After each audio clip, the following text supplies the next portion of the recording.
Vamos a hacer algo hoy, antes de continuar con el capítulo 2, y es hacer lo que en aras del entendimiento hicimos el viernes con Corinto, y es cómo fue fundada.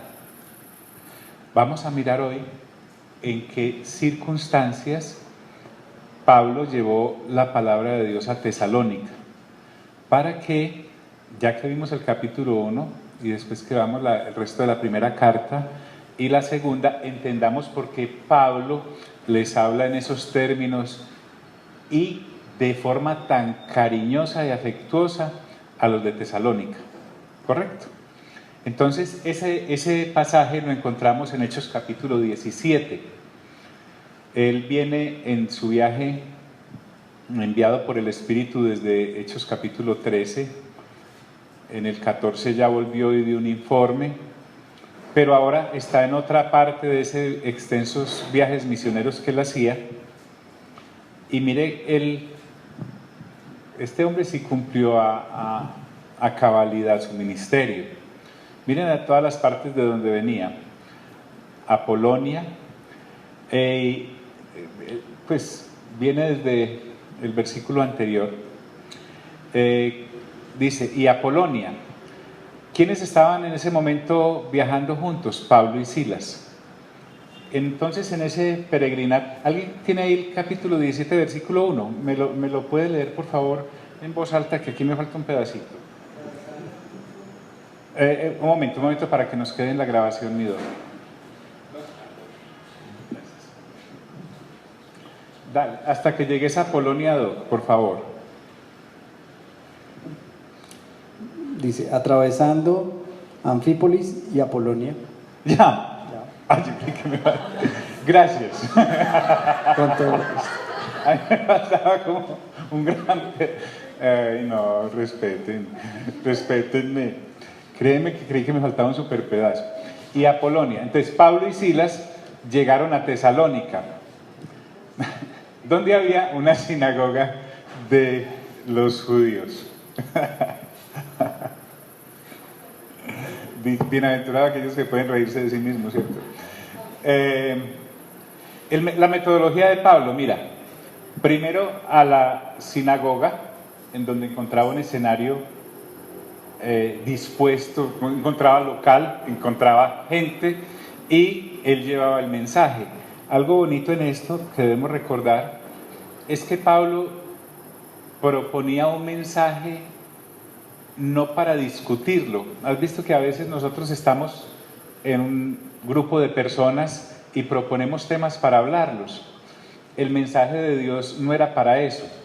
El mensaje de Dios era para que Pablo, habiendo sido comisionado por Dios el Padre para predicar lo que el Evangelio de Jesucristo decía, es decir, que el Padre a través de Cristo Jesús envió un mensaje a la humanidad, no era un tema de discusión. Mire que cuando él está, por ejemplo, en Atenas y habla en el Areópago, están ahí todos los areopagitas escuchándolo. Sin embargo, él no propone el tema discusión, le suelta el asunto de la resurrección, el arrepentimiento de obras muertas, el perdón de pecados, etcétera, etcétera.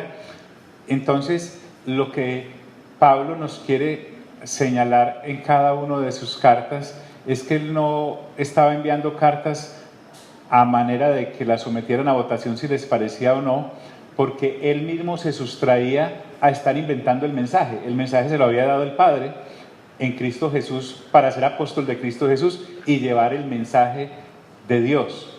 O sea, no hay ¿qué les parece? Sí. Entonces, cuando Pablo tenía la oportunidad, lo soltaba. En este caso, cuando llega a la sinagoga de los judíos, a él le permiten la entrada y le permiten hablar por ser precisamente judío. Entonces él aprovecha esa herramienta que su posición de raza le daba en estos lugares. Entonces nos aclara la Escritura, como era su costumbre, Pablo entró en la sinagoga y 3 sábados seguidos discutió con ellos. Acá no era que peleaban, sino que disertaba acerca del tema. Entonces, lo que debemos entender es que Dios a cada uno de nosotros nos puede dar unas sanas costumbres de cómo compartir el Evangelio con otros.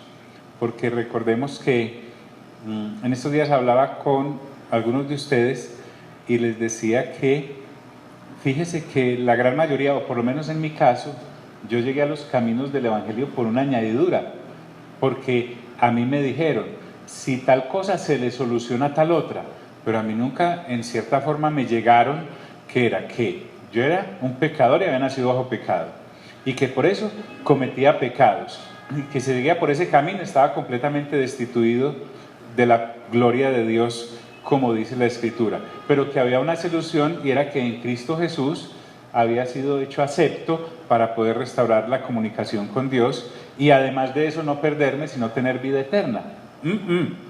A mí me hablaron fue de que eso se arreglaba y que hágale por ahí.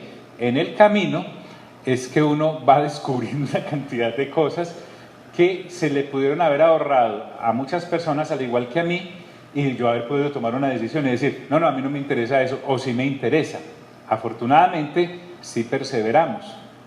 Entonces, lo que Dios nos está dando acceso a través de la claridad del mensaje que ahora debemos aportarle a la gente que nos escuche y quiera escuchar, es más sencillo todavía que prometerle algo que no podemos prometerle. Porque si yo llego a una persona que tiene un problema matrimonial y le prometo que en Cristo Jesús eso se le sana, y resulta que no, ya entro ofreciendo lo que no debía haber ofrecido, porque Dios en su en su soberana voluntad puede arreglar la situación o no arreglarla, así como cuando el Señor Jesús resucitó a Lázaro, pero ahí en ese cementerio había más muertos, solo a él. De la misma forma, a la mujer que se le sanó el flujo de sangre, seguramente no era la única que tenía esa situación, pero esa fue la única que sanó en ese momento. Entonces, el entrar por las añadiduras lo mete a uno en camisa de 11 varas y uno mete a los demás en camisa de 11 varas. Entonces, dice, como era su costumbre, Pablo entró en la sinagoga y 3 sábados seguidos discutió con ellos. Miren la perseverancia mientras la puerta está abierta. Hablaba con ellos, pero no de algo que él se imaginaba. Dice, basándose ¿en qué? En las Escrituras. Qué importante. Ahí las Escrituras está referido a todo el Antiguo Testamento, pues porque el Nuevo apenas estaba empezando a imprimir. Pero el asunto es que Pablo podía llevar a las personas desde el Antiguo Testamento siempre a la persona de Jesucristo. Entonces, basándose en las Escrituras, por eso la lectura juiciosa nuestra debe ser cada vez más incisiva y penetrante en estar duchos en el asunto de la palabra de Dios.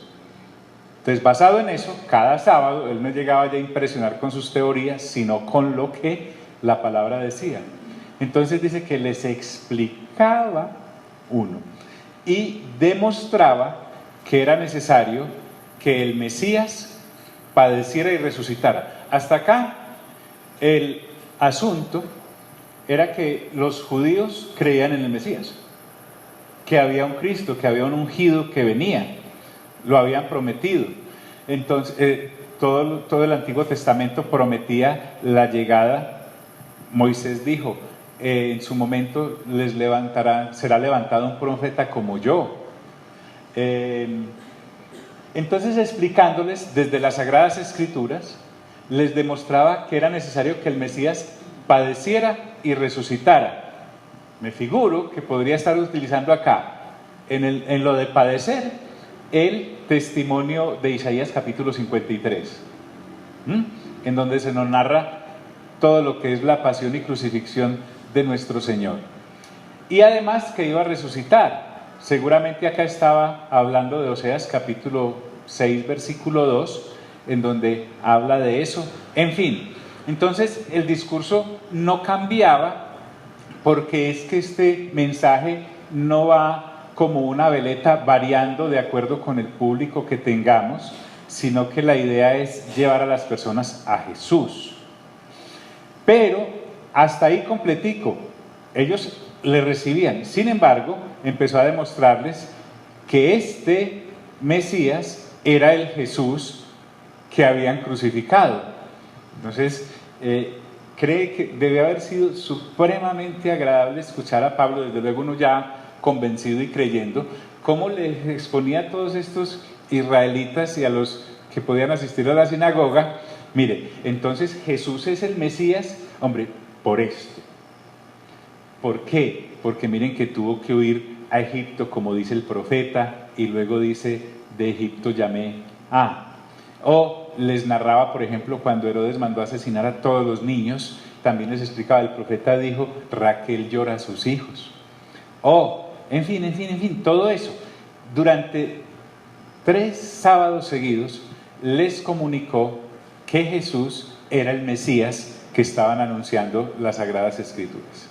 A raíz de eso, mira que hay una respuesta, porque dice, algunos, no todos, no toda la gente que nos escuche va a recibir el mensaje. ¿Por qué? Porque el que actúa convenciendo a la gente es el Espíritu Santo, convenciéndolos de pecado, de justicia y de juicio. Lo que yo sí debo estar es preparado por la juiciosa lectura de entregarles el mensaje correctamente.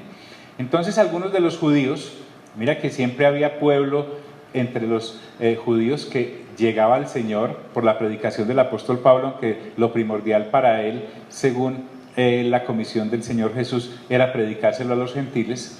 Algunos de los judíos se convencieron. ¿De qué? De que Jesús es el Mesías. Entonces, para ellos, que seguramente algunos fueron testigos oculares de esos eventos de la crucifixión en su momento bajo el sumo sacerdocio de Caifás y de Anás su suegro, tal vez a ellos les quedaba muy claro, uy, sí, es claro, ahí está. Se compungieron de corazón, así como cuando Pedro les predicó en los primeros capítulos de Hechos. Algunos de los judíos se convencieron y se unieron a Pablo y a Silas. Entonces aquí hay un montoncito de gente que quiere escuchar de que Jesús es el Mesías y que era necesario que él padeciera. Me imagino que le explicó por qué tenía que padecer, porque tenía que ser alguien no nacido bajo pecado y que no cometiera pecados, que pagara esa gran deuda impagable que habíamos recibido nosotros de nuestros padres, de haber nacido bajo pecado y de cometer pecados, etcétera, etcétera. Algunos de los judíos se convencieron y se unieron a Pablo y a Silas. Pero como en la sinagoga también iban gentiles, dice, como también lo hicieron un buen número. Recuérdame, ¿quién es el que escribe Hechos de los Apóstoles? Lucas. Lucas era un tremendo historiador y como médico sabía dar buenos datos como receta. Por ejemplo, en los evangelios usted puede encontrar que el que no es médico dice, y la suegra de Pedro tenía fiebre. Pero Lucas, que llevaba el termómetro, dice, tenía gran fiebre. Correcto. Como también lo hicieron un buen número. Estamos hablando un número indeterminado de personas acá, pero si aquí adelantito me dice algunos, es porque un buen número ya son bastanticos. Entonces dice, como también lo hicieron un buen número de mujeres prominentes, damas prestantes de la sociedad en Tesalónica, no solo judías, sino también griegas. Y dice, y muchos griegos que adoraban a Dios. Entonces esta gente iba a la sinagoga a adorar a Dios Padre, no había problema con eso. Tenían clara la idea de la persona del Espíritu Santo. Tenían clara la idea de Mesías, pero no que Jesús era el Mesías. Entonces, para ellos fue como ponerse las gafas correctas para poder adorar a Dios el Padre por el Espíritu Santo en la persona del Señor Jesucristo. Entonces, estos datos son muy importantes para que cuando ahora tengamos la posibilidad luego de entrar a Tesalónica como cartas, uno diga, es que el Evangelio llegó de esa manera, porque Pablo les habla de esta otra. ¿Levantaste la mano? ¿Levantaste la manito? No, muy bien, ok. Siempre, por lo general, el mensaje despierta repulsa en otros. Así como hubo gente que creyó que Jesús era el Mesías de entre los judíos, también hubo judíos que no creyeron.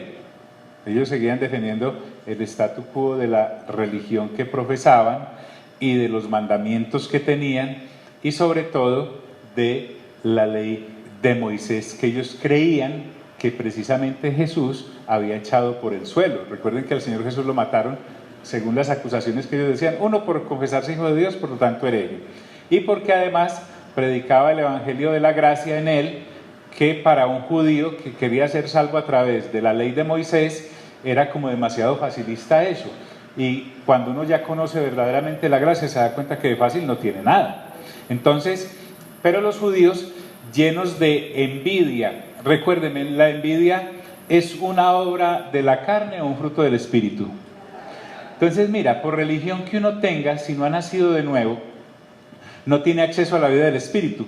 Y ellos estaban defendiendo una religión en sus fuerzas, en su propio conocimiento humano caído.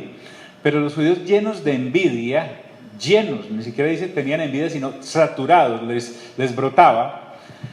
Miren lo que hacen, van y contratan unos maleantes callejeros y les pagan para que armen una turba, o sea, reúnan más gente a gritar, y empezaron a alborotar toda la ciudad.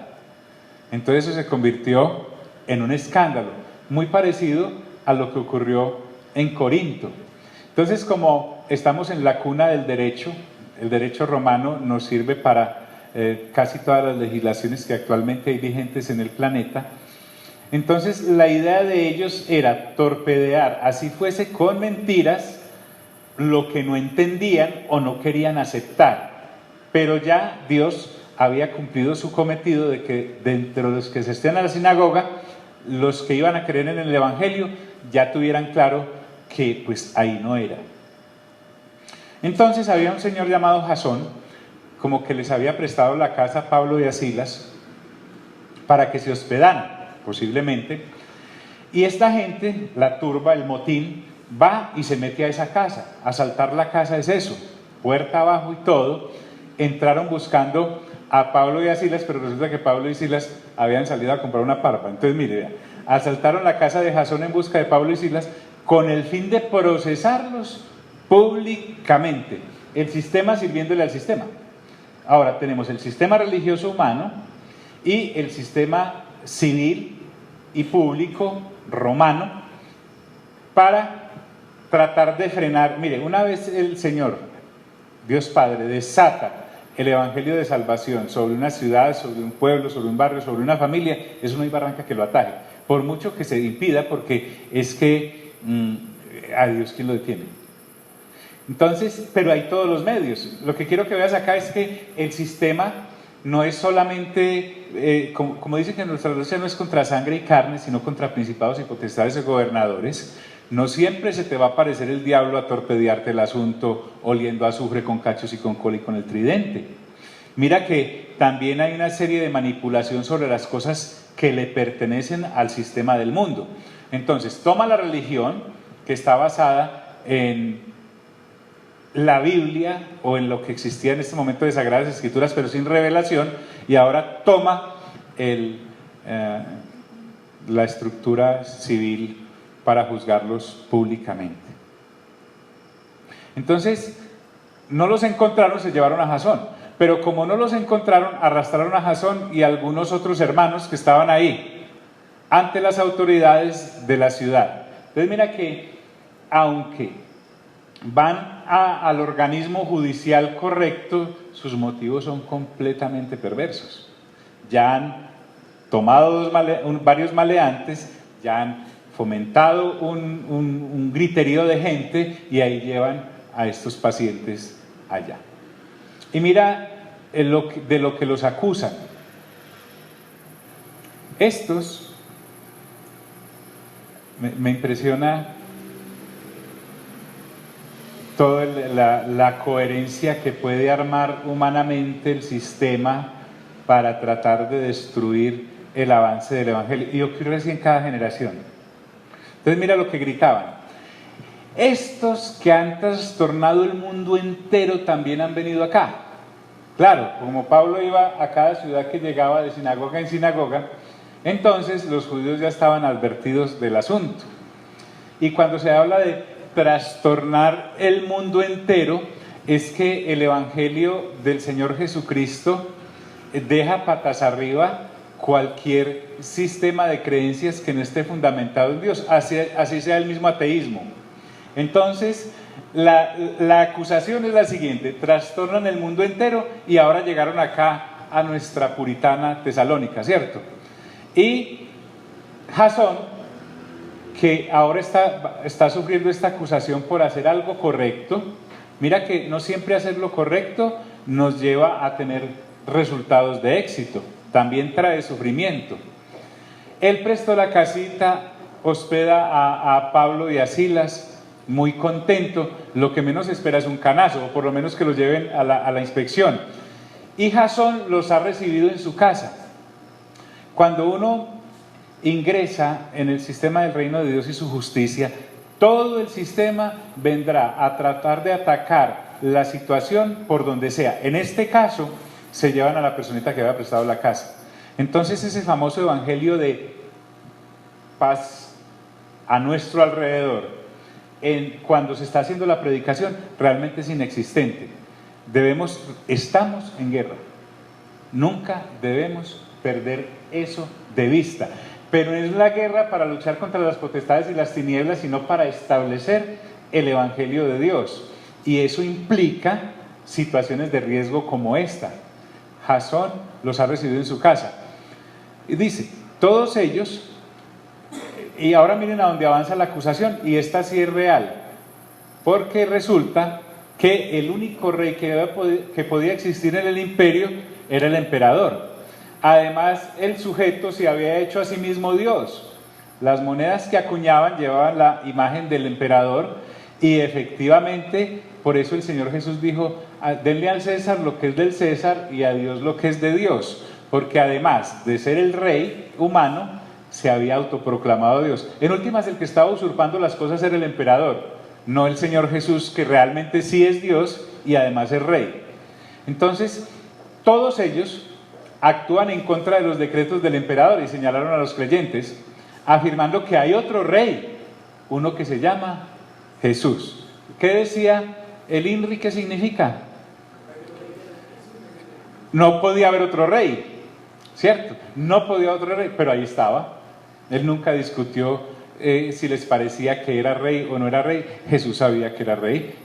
Es más, creo que a Pilato le dice, para eso nací.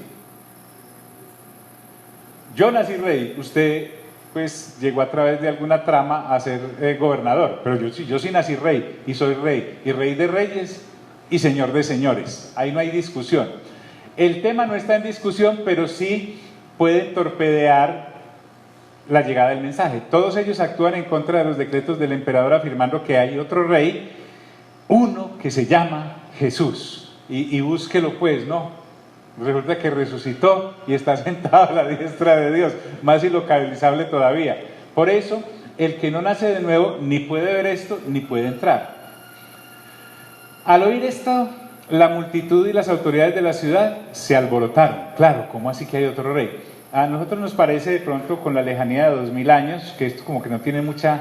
Pero es que la situación era que al decir que hay otro rey, se estaba gestando, era un golpe de estado al emperador. Sin embargo, como no había muchas pruebas al respecto, mire lo que ocurrió. Entonces, o sea, las autoridades le exigieron una fianza a Jasón y a los demás para dejarlos en libertad. Para ellos el derecho era clave y respetarlo era importantísimo. Ante esta discusión jurídica, el respectivo funcionario solo les fijó, y la pagaron seguramente porque salieron en libertad. Entonces, lo que quiero que veamos acá es que, como decíamos el viernes, principio tienen las cosas. Una congregación, y no hablemos del templo como tal, hablemos de la gente, del grupo. Nosotros como tal, por ejemplo, para llegar acá donde estamos, ha pasado mucha agua bajo el puente y se ha establecido, y acá estamos y seguimos perseverando. El mensaje sigue siendo el mismo: Jesús es el Mesías, ¿correcto? Entonces estas exigieron fianza a Jasón y a los demás para dejarlos en libertad. ¿Qué ocurrió a continuación? Dice, tan pronto como se hizo de noche, los hermanos enviaron a Pablo y a Silas a Berea, una población medianamente cercana, y estando en Berea, Pablo y Silas, que habían dedicado su vida a esta situación, lo primero que hacen es dirigirse a la sinagoga de los judíos. ¿Para qué? Para empezar allí otra vez el trámite de anunciarles que el Mesías era el Señor Jesús. Y los convencían con base en las Sagradas Escrituras. Entonces vuelvo acá. Miren, acá vuelve a aparecer como era su costumbre. Nos saltamos un poquito a Berea, pero es que los de Tesalónica que hicieron el alboroto tenían como una especie de sevicia en esta situación, porque mire lo que viene a continuación. Aunque resulta que la gente de Berea era como más recta en cuanto a escuchar la palabra de Dios y más obediente que la misma de Tesalónica, así fueran judíos que tuvieran sinagoga. Entre los gentiles también había personas más difíciles que otras. Recuerde que cuando Pablo le escribe a Timoteo, que está pastoreando la congregación en Éfeso, el lenguaje es uno, pero cuando le escribe a Tito, que está pastoreando en Creta, le dice que los cretenses son como una especie de animales en sus comportamientos. ¿Recuerdan eso? Entonces, los de Tesalónica, comparados con los de Berea, a donde acaba de llegar el apóstol con el mensaje del Señor, dice Lucas, estos eran de sentimientos más nobles que los de Tesalónica. Está en la sinagoga, está enseñando, pero esta gente es más receptiva del mensaje y dicen, pues vamos a verificar si lo que este Señor nos está diciendo de que Jesús es el Mesías, si lo podemos verificar con lo que dicen los rollos de las Sagradas Escrituras. Y efectivamente, miren, ellos escuchaban a Pablo y seguramente a Silas la exposición del mensaje que les daban.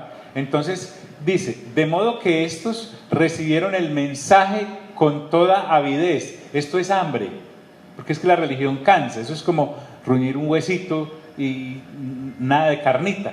Entonces cuando ellos escuchan, porque la verdad seguramente ellos estaban esperando el Mesías, todos ellos lo estaban esperando, lo hacen con hambre y todos los días, miren lo que hacía, examinaban las Escrituras para ver si era verdad lo que se les anunciaba. O sea, es que el asunto en sí es muy delicado, porque para nosotros se nos hace pan de cada día el Juan 3:16 y lo repetimos a cada vez, que tanto amó Dios al mundo que ha dado a su Hijo unigénito para que todo aquel que en Él crea no se pierda, sino que tenga vida eterna. Es que la promesa es muy grande. Ahí no nos están hablando de carro, casa y beca, nos están hablando de vida eterna y resurrección de entre los muertos y una estancia para la eternidad con Dios a través de nuestro Salvador Señor Jesús. Entonces ellos verificaban y seguramente iban a los rollos y analizaban, esto es este. Entonces, a causa de ese análisis y verificación concienzuda y seria, muchos de los judíos creyeron, los de la sinagoga. Y como en la sinagoga también de Berea asistían personas gentiles, dice, muchos de los judíos creyeron y también un buen número de griegos. O sea, otro grupito, nace una congregación en Berea. Incluso mujeres distinguidas y no pocos hombres. No sé de dónde sacan algunas personas hoy y como que borran esto. No hablemos de distinguidas para no hablar de estrato, hablemos solo de damas, porque el Evangelio no hace excepción de personas. Pero ¿cómo hacen algunos ahora para obviar completamente a la mujer activa en el mensaje del Evangelio de Dios? O sea, se necesita renunciar a la mera inteligencia humana siquiera para obviar eso. Muchos de los judíos creyeron y también un buen número de griegos, incluso mujeres distinguidas y no pocos hombres. Pero claro, como eso lo pasaban por el canal y por la radio, cuando los judíos de Tesalónica, donde habíamos visto que tuvieron que salir, a Jasón lo dejaron multado y todas estas cosas, pero ya en Tesalónica había sido fundada la iglesia de Tesalónica. Aquí en Berea ya se fundó la iglesia de Berea. Y dice, cuando los judíos de Tesalónica se enteraron de que también en Berea estaba Pablo predicando, ¿qué? La palabra de Dios. Esto me recuerda mucho el Evangelio de Marcos en el capítulo 7, en donde el Señor Jesús le dice precisamente a los escribas y fariseos que ellos, por enseñar tradiciones humanas, invalidaban la palabra de Dios. Y aquí estamos hablando de la palabra de Dios del reino traída por Cristo Jesús, el Sermón del Monte, que es así como Moisés tuvo su monte, el Sinaí, y tuvo a través de Moisés sus mandamientos, el Señor Jesús en otro morrito, viene Él, que es el mismo Dios, y trae los mandamientos del reino que incluyen los de Moisés, pero los de Moisés no aguantaban para contener los del reino. Cuando los judíos de Tesalónica se enteraron de que también en Berea estaba Pablo predicando la palabra de Dios, fueron allá, pero no para convertirse. Habrá gente que asista a tus reuniones, habrá gente que asista a la exposición tuya del mensaje, pero no para aceptarlo, sino para contradecirlo. Allá ellos. Nosotros simplemente exponemos el mensaje de la manera que es. Fueron allá para gritar y alborotar a las multitudes. Entonces, cuando vieron venir en Berea el escándalo, lo mataron chiquito, pero ya la congregación estaba funcionando. Enseguida, los hermanos enviaron a Pablo hasta la costa, pero Silas y Timoteo se quedaron en Berea. Entonces, solo Pablo es el que viaja. Silas y Timoteo evidentemente se quedaron edificando la puerta que allí se había abierto.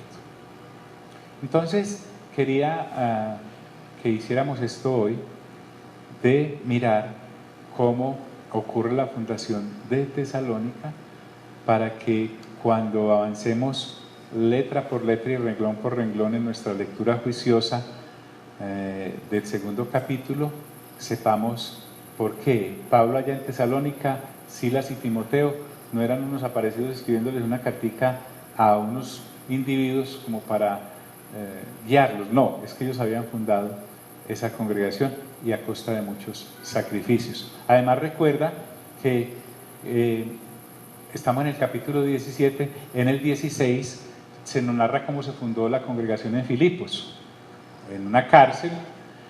Pablo fue golpeado, metido al calabozo de más adentro. Ya una señora llamada Lidia había recibido el mensaje porque Pablo salió a ver a dónde quedaban los judíos y allá fue a orar con ellos. Pero cuando Pablo llega a Tesalónica, allá en el versículo 1, él viene, pero todavía tiene las heridas encima, porque a él les pegaron una porreada tremenda, posiblemente hasta todavía estaban con vendas o sangrando. Entonces, pero él no llegó a Tesalónica diciendo quedémonos callados aquí porque ¿quién se aguanta otra porreada? No, él estaba consumido por el mensaje y a donde llegaba lo establecía. Bueno, Padre, te damos gracias por esta posibilidad que nos das de abrir juntos las Sagradas Escrituras en este lugar, pero también gracias porque teniendo Biblia en la casa, Señor, audible, en letras, es más, hasta podemos pagarle a alguien para que nos lea si es que nos da pereza, Señor, y tenemos con qué. Nosotros sí podemos profundizar más y más en la lectura juiciosa de tu palabra. Salimos de este lugar, mas no de tu presencia. Amén y amén.